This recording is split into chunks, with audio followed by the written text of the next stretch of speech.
Hey, it's JJ here, owner of Scotland's original beard care brand, Braw Beard. Born in Scotland and enjoyed worldwide, Braw Beard produce high quality beard care products and a range of clothing. As the brand grows, so does our community, the Brawtherhood. With this show, I want to give you a further insight into the brand and the people involved. We'll be sharing stories, lessons learned, beard care tips and interviews with our athletes and ambassadors, and generally just shooting the shit and seeing where the conversation takes us. You're listening to our brand new podcast, or should I say, the Braw Cast. So yeah, thanks for tuning in, and I hope you enjoy the show.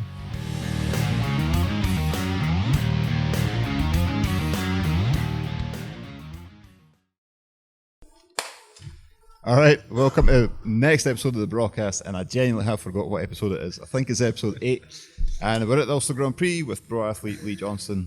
We're set up in the stand here just now in the garage. Yep. The guys are working on the bikes behind us.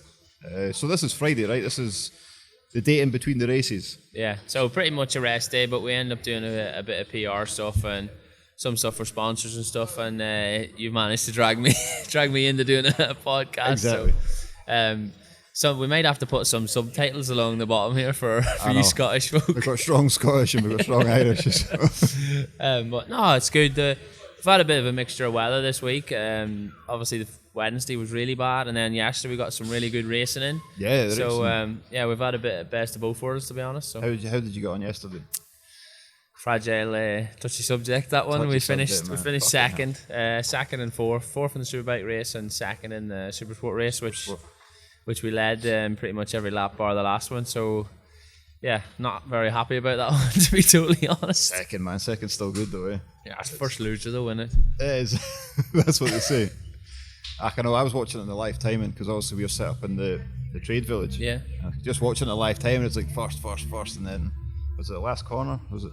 Well, to be fair, we had a really good day. So on the last lap, we probably passed each other 3, 4, maybe 5 times. Right, so. Okay. As far as, well, this racing's supposed to be about the entertainment business in it, and we definitely entertained the fans on the last lap, but it's probably one of the races I want to forget about, and Pete will be happy enough to talk about because he won and I finished second. But no, it's good, you know what I mean? I'm enjoying riding my bike again, and to be fighting for the win is a good thing. So it's a bit of a luck in the law of averages, so you keep chipping away at the door, and one day the door opens and you get some more wins. Of course. And this is the first time running your own team this year, right? Yeah, so everything you pretty much see in the garage or on and Evan, something that we've designed, we've picked, and chose to run right from the bikes to the team clothing to the boarding to everything. So, but none of that's possible without the sponsors and stuff. So, yeah, there's a lot goes on in the winter time to make that possible. I bet. It's you're running 3 bikes? The Super Sport, Super Bike, and Super Stock. Yeah. So the 2 big bikes are pretty similar, to be honest. The BMW S1000RR, the Stocker and the Superbike's not all that different. There's probably an engine and some forks and brakes is the only difference in the 2 bikes. So it's pretty easy to jump off one onto the other. And then obviously the Yamaha R6 that you can see in the shots, what we use in British Championship as well. So I'm really enjoying riding all the bikes at the minute. And you spend a bit of time with all the boys and stuff. We have a good laugh and stuff, totally. Even though they're all near dead, they're all 50 odd like so. But we have a good bit of banter and stuff in the team, so it's good. It's a great atmosphere you got in the team. I think that's what I missed. You know what I mean? When we were with Honda and stuff, I struggled a lot with that. So that was probably the hardest part. We could get a few of them in shot here, but it'd be like an ugly off competition, wouldn't it? It'd be like a lot of editing involved. Yeah, and a lot of glaring off the bald heads. Shampoo crew, they're called. I can't shout. I'm the same way. But no, they're good lads. You know what I mean? As useless as they are sometimes they get stuck in and get a bit of work done. Graham's actually famous. Graham has been on. He is now. Yeah, well, Graham, what program have you been on? Chris Evans? TFI Friday. And he was, what do you call the ugly bloke? Ugly bloke with a talent. The ugly bloke with a talent, yeah. What was your talent? Got an ugly brother. There you go. Can't show us your ugly impression. Go on, Graham. I'm not ugly, am I? No, but show us your party. Yeah, show us your party trick. Take my hats off for that. Have your glasses off. Watch. No pressure. I mean,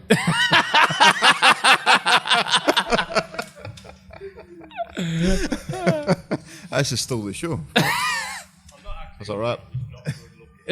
That's what his mum says. Yeah, so as you can see, there's no lack of entertainment. No, in the I can imagine. garage. There's always something going on. And Right? to be fair, Graham's probably the best looking out of the lot of them, so that doesn't. Poor guys, man. Hiding over there. So, how did you get into bike racing? Like, start off on dirt bikes or?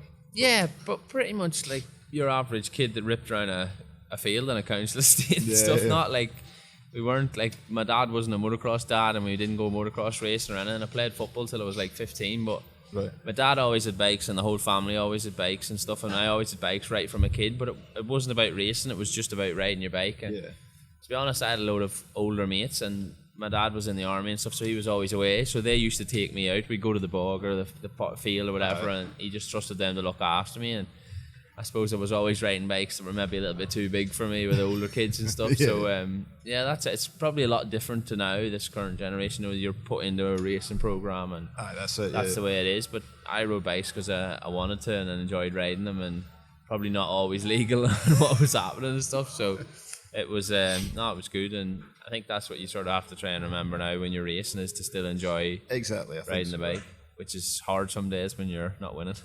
I can imagine, but then it's kind of coming back to you're running your own team as well. Yeah. You're doing it for the fun as well. Oh You know, yeah, you're well, enjoying it. there's probably a lot more stress in the fact of like booking ferries and flights and houses and Yeah, of hotels course. and all that side of things. But at least then I know everything is actually taken control of. You're never going to turn up and go, "Oh, is this done? Is that done?" We know between me and Roger, everything gets booked and stuff. And I suppose with all the boys sort of having a bit of Alzheimer's, you have to sort of look after them a bit better. But no, it is good, and I enjoy it being this way. And I think I'll try and do this until I finish racing. To be Until honest, you stop. Aye. yeah. It's they do say that it's like it's the pinnacle to get to a factory team, but then it's not all. No, I think the Unicorns big and thing rainbows. now is I know I've been there and I know what you get there and what way it makes me ride and stuff. And now when I look at factory bikes, I don't envy anybody at all. Whereas growing up, I sort of thought, oh, I wish I was in this and I wish I was in that team. And you maybe put more wasted energy thinking about that rather than just getting on with what you were doing. So yeah, now I try and just make the best of what your own situation is rather than worrying about what someone else has or what they. Exactly. Yeah. Yeah. So it just puts you in a better frame of mind, I think. Just stick in your own lane. Yeah. Yeah, definitely. Keep on. And you're doing the British Superbike Championship, well, the Super sport, yeah. Super Sport, yeah. Get my ass handed to me every weekend. I don't know, man. You're in the top five. Top. Yeah, we're in the same sort of position, like 4th, 5th. We've had one podium and stuff, but man, it's hard. Hey, trying to switch your brain back to that type of racing is it's hard. A lot of kids insidey, outsidey, and everything all weekend. So but it is good. It's done me racing good this year, and I'm sharp. Do you know what I mean? I've come here sharp and ready to go. And all you have to do is look at Peter Hickman. Do you know what I mean? He's a level above on the roads again this year, and it's because he's a front runner in British Championship, no doubt. So I think if we can keep doing that and get further to the front of the British Championship, it's only going to help us. So There's that's the guys plan. like Dean Harrison as well. He's putting in the miles at the BSB. Yeah. And it's proving it on the roads as well. Like Yeah. last year, he's just getting bike time all the time, isn't That's what it's all about. You know what I mean? You need to be on the bike and Yeah. riding it, and the more British Championship you can do at that high level, you're only going to get faster and more consistent. So that's the idea of the he? game. That's the idea. And what about? Do you do much training out with? Yeah, a lot, because I'm quite small. It's no hidden Pretty factor. strong to hold on to these things. Yeah, and like probably my superbike's 160 kilos. I think the weight limit is, and they're 225 horsepower. Right. So it takes some resting. You know what I mean? It doesn't ever really want to do what you want it to do. Do you know what I mean? You're always forcing it to do something. Yeah. So it's very, very physical, especially around the TT and stuff. It's not as bad around smoother tracks, but big physical tracks where you're over jumps and bumps is hard work. So yeah, you need to be really fit to ride these. It looks like when you watch the TV, you're just sat on there and stuff, but yeah, if you brought anyone even for a decent lap on behind, they'd be absolutely blowing just sat there. So yeah, it's hard work. Well, I was saying that to Jamie. I interviewed Jamie at the TT after he stepped off the senior, and we were staying in Ramsey, and I forgot how bumpy that section was. Oh yeah, Leading into Ramsey, fuck me, it's rough. yeah, Ginger Hall the whole way into Ramsey's probably the roughest part of the track, but yeah, that's physical, man, on a big bike, and you're trying to make it do things it doesn't want to do. And yeah, after 6 laps around there, it's 6 laps is what, almost 2 hours? pretty much. I think it's pretty much for people that live in England, so it's pretty much from Manchester to London on an A road. An average 134 mile an hour, Yeah, 35 mile an hour. yeah. Fuck. It's So insane. it's, yeah, when you put it into that, and like I don't mean a good A road. Yeah, a B road. Yeah. Some of it's like single track and average road. But yeah, it's good. We're lucky we get to do it, man. People think it's crazy this, that, and the other, but if you speak to anybody that does it, we think we're lucky to get the chance to. There's not a lot of people get to race the TT. No, not at all. So it's a special thing, I think, and I make the most of the life that I get. Like Quite right, exactly. There's not many people get the chance to do it, but it's not like you're just dropped in this situation. You've been racing for years. Yeah, building since yourself up to this. Since I was 16, 15, 16, I probably raced. Yeah, Was that? so it's been most of my life. Yeah, I've been. Was that track racing? Yeah, well, a track road raced right up till 2009, I think, or 10 was my first. No, 2012 was my first Northwest. So yeah. Right. Okay. So that's 8 years, 7 years. 7 years. Yeah. Should have won more, really, shouldn't I? Do you know something? I don't actually know how many podiums or races or anything I have. Keep track, yeah. I keep all my stuff, but if someone asked me to write down on a piece of paper, I'd be miles out. But you're kind of famous for not remembering the names of the corners at the TT and that as well. Yeah, any track even here, I try and I do it as areas and stuff, or like a track like this, I can just say T1 or T6 or whatever because it's on the data and stuff. But like the TT, I struggle big time with the names. Remember, right? So it is. But I normally get round to remembering. Do you know I can get my phone's ringing. Oh. I'll answer it in a minute. I can normally explain, you know what I mean, with the area, and I'll say, turn after this and that and the other. But the big thing is when they say damp patches and stuff on the board. So Paul Phillips that runs the TT normally comes over to me and he says, that's after this bit, or because he knows that I don't know the names. Yeah, but I don't know why. I just don't have a very good memory for stuff like that. I just words and stuff. Even at school, I struggled to. Yeah. I can just about read and write. So trying to remember, I don't know, 200 and something odd names the corners is not easy. Oh. Yeah, but doesn't slow me down any. So. Not at all, man. Not at all. It works. So you do training outside. So you do a lot of cycling as well. Yeah, I do quite a lot of enduro riding, cycling. I have to go to the gym quite a lot because I am small and I need the actual strength. I'm not naturally big riders. Don't. You know what I mean? They've got the leverage and stuff, and the average strength of a decent sized man is pretty much enough. But because I'm quite small, I have to build up to get the strength to manhandle the bike and stuff. So yeah, I probably spend more time in the gym than most. Yeah. But I do quite a lot of cycling. I race bicycles before I race motorbikes and stuff. Yeah. So my real love is for bicycles and stuff. So so I have to do quite a lot more physical training sort of than anybody else because I'm just on my size. But that's something I don't know any different because I've always, I wasn't suddenly 7 foot and dropped to 4. Do you know what I mean? I've always been this size, so I don't see it. It is a disadvantage on the big bikes, but you just sort of have to do what you can do. You don't need to get on with it. Yeah, but trials riding and that as well. I did more trials riding. I do a bit more enduro now, to be honest, than the trials riding. I'm no good at it, man. It's hard. It's hard. My patience aren't very good. It's like playing golf. I just don't have patience, but I think I enjoy the enduro and it's physical as well. Do you know what I mean? I've got 3 under 2 strokes, so if you do 2 odd hours on that, I think it's hard work. Do you know what I mean? And you do a bit of sweating and stuff, so it's good physical, for you. Yeah, definitely. So I do enjoy that as well. I see it as a hobby as well as doing. It's training you for your job, but you proper enjoy it, and that's the best thing. Do you know what I mean? You want to be enjoying your training. Exactly. Yeah, definitely. Aye. So tomorrow is like the race day, main race day, right? So 7 races in total. I think we've got 5. Yeah. Superbike, 2 super sport, 1 superbike, 1 super twin, and 1 super stock. Good. So busy day. Yeah, that's if the weather plays up. It's like it's been pissing the rain today. It's meant to be raining tomorrow. I think it gives 20 mil of rain for tomorrow as well. Yeah, and I seen some pictures earlier. The guy showed me, and the bottom of Deer's Leap was all flooded, like a foot of water. And shit, really? Yeah, so hopefully the guys drove that way this morning into the track and stuff and said, it was like a lorry went through and there was like a tidal wave off the... Shit. So it was proper deep water, so I think... And that's coming in from the land, do you know what I mean? So you can't stop that. No. If there's rain all overnight and stuff and then... Could be a bit right off. Gotta be hard work. So hopefully we can get racing done. Hopefully we can get racing because the racing yesterday was amazing. Oh it was yeah, so close. it always is here. If the weather's decent and it's dry, there's always good racing. It's an old school natural track with no chicanes or anything. It's proper race track. So that's why we all love it. So well, that's the thing with Ulster. It's so like I interviewed Jamie before and we were discussing the TT and how the TT works, and you set it off at timed in. It's like 10 seconds apart, 10 right? seconds. So here it's a mass start. And how many bikes are on the grid? Oh, there could be anything from 28 in each bunch. So there could be 3 rows of 20 or 25.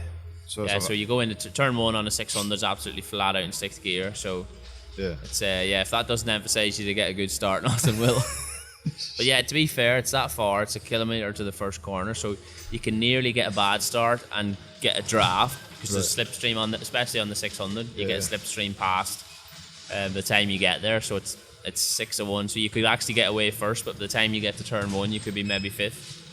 So yeah, it's hard to judge what's the best option. And what sort of speed are you hitting at that point? Well, until you start braking. But on a superbike, 202 or 205 or something like that, and it's 600 to 178 or something, 176. Within that kilometre? Yeah. Fucking hell. Yeah. It's madness, eh?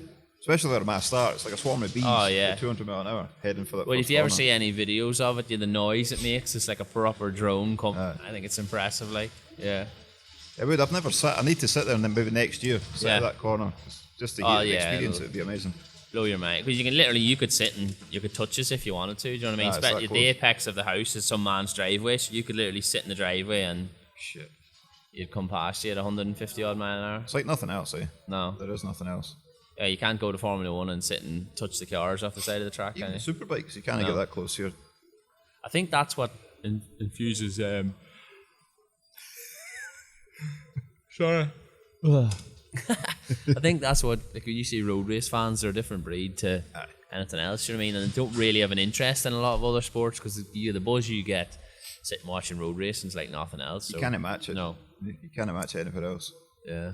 So yeah, if you get a chance to go to a road race, go to... Yeah, you'll not be disappointed. No, you won't be disappointed. There's the Northwest 200, eh? Yeah. Isleman TT, the Ulster. Yeah, and then there's loads of other nationals like Armagh, Southern 100. That's right, yeah. Loads of good little road races, and and they're all busy, so get yourself there. John will buy you a ticket. If you're disappointed, we'll give you your money back. Lee will give you... Yeah, sure. Yeah, but I say that to people all the time, going to the TT. Yes, if you go there and buy a boat fare and you get there and you don't genuinely feel some sort of excitement, there's something wrong with you. Like, it's crazy. You can hear the wind now. I know, the wind's picking up now. Yeah. It'll be coming through the microphone slightly, so yeah, the wind's picking up. We've seen a few. I was driving in this morning, and there was a few gazebos and stuff twisted and gone. Yeah.